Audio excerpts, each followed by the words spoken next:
Okay, so here's the incision. The incision goes all the way from one side, right underneath the arm, underneath the chest, and then over to the other side. Couple key things. The incision really doesn't hurt nearly as much as you might think or as it looks like it would.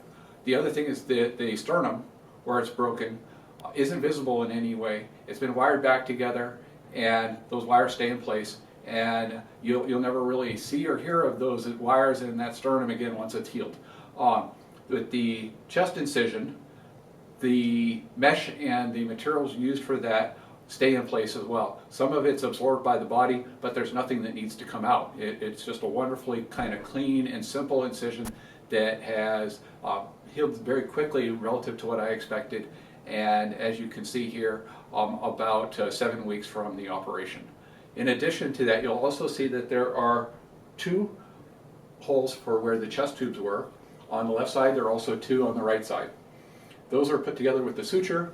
The suture came out a couple weeks ago, and you can see that the healing there is still underway, and in many cases you can see those still look more visible than the actual incision.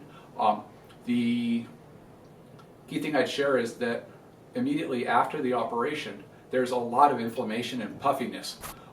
That is no longer visible, but initially what you would see is the chest here would have been quite a bit more extended, and in some cases look kind of lumpy. That's just the inflammation that is part of the healing process after the operation. It will go down, and it has gone down in my case.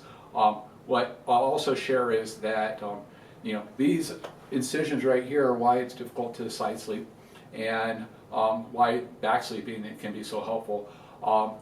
You'll also tend to feel some discomfort even at this point in time, 7 weeks later, and that can kind of move around.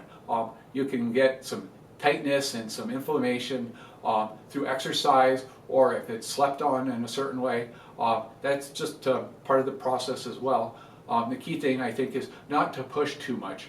Initially, right after the operation, you're going to have very limited mobility, and you're going to be very protective of the incision, which is just to be expected. But initially, the implications are it's going to be difficult to do things like put on your pants, tie shoelaces, buckle yourself in. Those are things that you're likely to ask for help with. I would encourage it, and that you'll get to where you can manage over the few weeks after the operation. But there'll be a period where your mobility is very limited, and where you won't be able to take a hot shower, for example. So think of them as things to celebrate. That first hot shower is a great moment to celebrate. Buckling yourself in and being able to start doing things yourself, that's a wonderful part of the healing process, but it does take some time.